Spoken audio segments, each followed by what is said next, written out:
Apakah benar ada kudeta di Tiongkok terhadap pemimpin tertinggi di 3 jabatan penting di negara Tiongkok yang dipegang oleh Xi Jinping? Berita ini berasal dari India namun dengan cepat menyebar ke seluruh dunia melalui sosial media. Kata kunci China coup menjadi trending topik di sosial media. Kalau benar hal ini terjadi, Xi Jinping dikudeta, maka ini akan menggemparkan dunia. Shocking news yang akan membuat kepala negara banyak dunia ketar-ketir. Jabatan mereka bisa digulingkan juga karena banyak faktor. Salah satunya faktor ekonomi yang dimanapun saat ini rakyat lagi susah dan mahal barang-barang di pasar.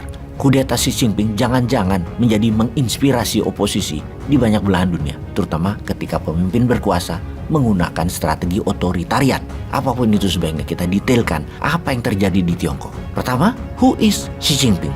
Xi menjadi pemimpin tertinggi Partai Komunis Tiongkok pada tahun 2012 atau jabatan tersebut dikenal dengan jabatan Sekretaris Jenderal PKT Partai Komunis Tiongkok. Juga di tahun 2012, Xi Jinping menjadi Ketua Central Military Commission yang membawahi tentara Tiongkok, PLA, People Liberation Army. Kemudian dirinya menjadi Presiden Tiongkok di tahun 2013. Xi Jinping memegang 3 kekuatan kunci Tiongkok: Partai Komunis, Tentara, PLA, dan Presiden Tiongkok. Di tahun 2013, Xi Jinping punya kebijakan memberantas korupsi, memberantas para koruptor. Banyak yang dihukum mati karenanya. Dan bersama dengan hal itu, dia membungkam lawan politiknya dengan tuduhan korupsi. Sebuah taktik pintar dari Xi Jinping. Di sini awal dari banyak yang tidak suka dengan Xi Jinping di kalangan elit Tiongkok. Siapa lawan politiknya? Mereka adalah orang-orang mantan pemimpin Tiongkok sebelum Xi Jinping. Orang-orangnya Jiang Zemin dan orang-orangnya Hu Jintao. Khususnya orang-orangnya Jiang Zemin. Sekedar mengingatkan bahwa dalam 40 tahun terakhir ada 1.100 bilioner atau pengusaha triliun rupiah nilainya di Tiongkok.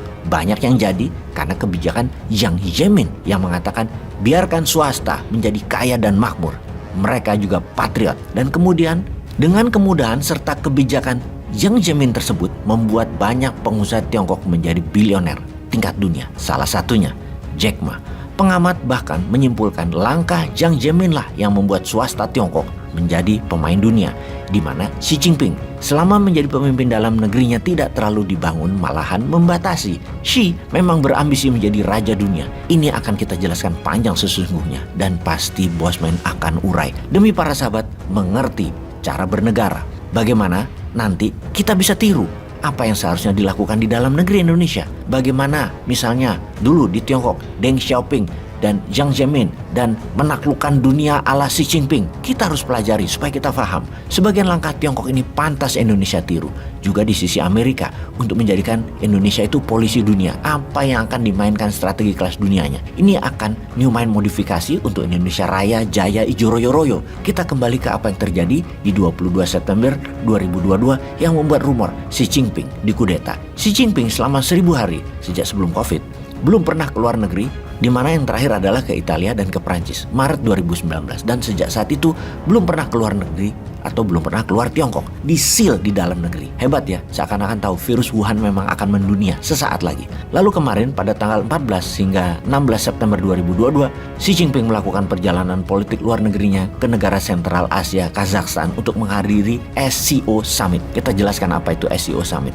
SCO adalah Shanghai Cooperation Organization atau Pakta Shanghai, merupakan sebuah organisasi antar bangsa di kawasan Asia yang dianggotai oleh China atau Tiongkok, Rusia, Kazakhstan, Kyrgyzstan, Tajikistan, dan Uzbekistan. Kecuali Uzbekistan, semua negara sebelumnya adalah merupakan anggota Shanghai Five yang didirikan tahun 1996. SCO dideklarasi pada 15 Juni 2001 setelah Uzbekistan bergabung. Organisasi ini adalah kerjasama antar negara dalam bidang perbatasan perekonomian, energi, dan kebudayaan yang menjadi penyeimbang kekuatan dari organisasi NATO dan Amerika.